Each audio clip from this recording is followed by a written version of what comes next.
Hello po mga kasari, good morning po. So ngayon guys, gusto ko lang ibahagi mga dapat istakan natin ngayong papalapit na ang Pasko.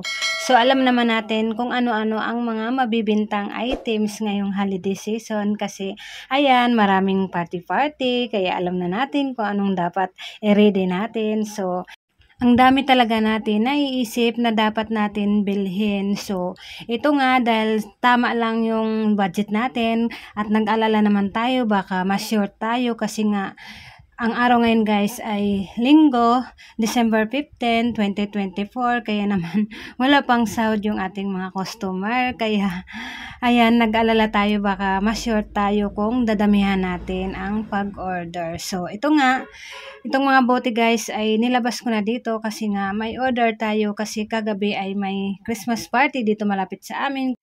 Kaya mabenta ang alak. So, ito nga guys, papakita ko lang sa inyo at ito nga yung mga nire-ready natin na mga bote kasi ayan guys, may dumaan lang.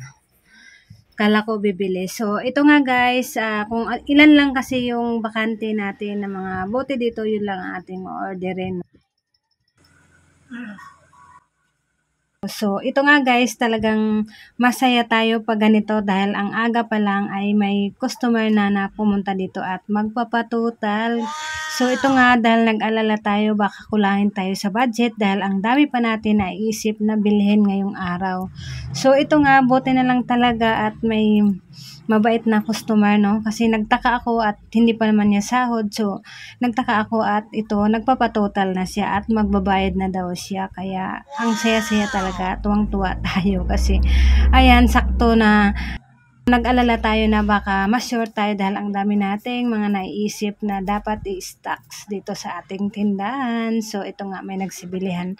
Kaya, isingit muna natin. So, ito nga, bilisan natin pag-total kasi may magpapa-GCash, may magpapa-cash in. Mabenta din sa atin guys ang GCash na kaya pwede natin idagdag dito sa ating tindahan. So, ayan pa, may bibili pa na baby guys. So, ayan, assess muna natin at kaya wag din tayo magpapawala guys. Kaya dapat mayroon din tayo kung ano yung mga hinahanap sa atin ng mga customer kasi dagdag kita din dito sa ating tindahan. Tulad nga nito, GCash, no? Kaya malakas kasi ito ngayon pag ngayong Pasko dahil ang mga tao ay walang mga ginagawa, no? Pag bakasyon na. So talagang yun, ang pinag-aabalahan nila ay cellphone, kaya mabenta ang ilo din at saka GCash, no? Kaya wag tayo magpapawala. So, ito nga, pinicturean lang natin kasi isi-send ni Tumer sa pinapadalhan niya. So, ayan. Kaya, ayan guys, talagang nagsabay pa sila, no? May nagpapakas in at may nagbabayad ng utang. Sana all. So, ayan, talagang ang saya guys kasi nga, ayan si Tumer nagbabayad. Ang halaga kasi ng binayad niya guys ay 3 plus kaya masayang-masaya tayo dahil ang problema natin ay na-solve na. Kanina nag-alala tayo baka ma-short tayo sa mga bayarin kasi hindi naman kasi natin inuutang. Pero pagdating sa tindahan natin, inuutang ng ating mga customer. So, okay lang naman yun guys kasi ito mga customer ay pili lang naman yung mga pinapautang ko. Talagang subok na natin at maganda ang record dito sa ating tindahan. Kaya ito guys, ilalabas ko lang muna ito mga kahon ng Red Horse kasi nga nandyan na si partner para hindi tayo dito mahirapan magkilos-kilos. So, ayan, masaya tayo pag nakapag-order tayo ulit lalo na ito mga mabintang items. Sa Pure Gold din guys, darating mamaya kaya kung sino na lang mauna, no? So, at buti lang talaga may nagbayad ng utang at nandyan na nga si partner, nagpabili tayo ng mabinta dito sa ating tindahan. Alam na natin kung ano yung mabinta, sige lang, magdagdag lang tayo, no?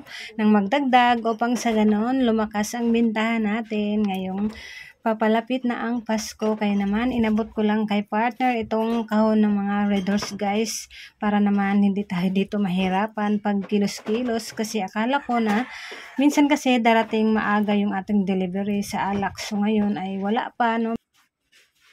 Naunahan pa siya ni partner.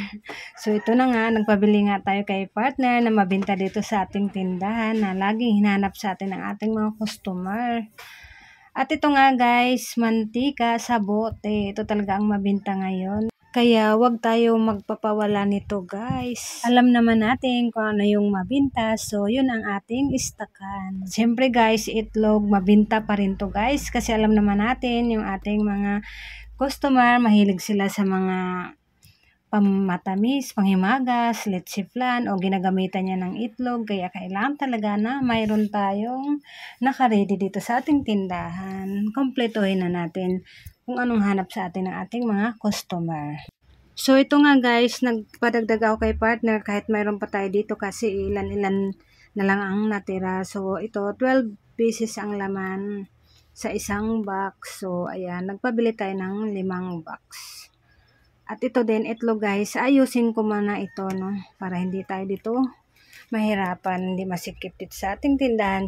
At ang ganda ng panahon ngayon guys, kaya thank you Lord kasi nga tuloy-tuloy yung ating pagkilos kasi maganda ang panahon. So dumating na ulit si partner guys kasi nga binalikan niya ulit yung iban pang mga pinamili kasi nga hindi magkasya kasi siya na lang ang bumili kasi nga inaantay ko yung mga delivery kaya hindi ako pwede sumama. So at tipid na rin sa pamasahe kaya siya din ang inutusan ko.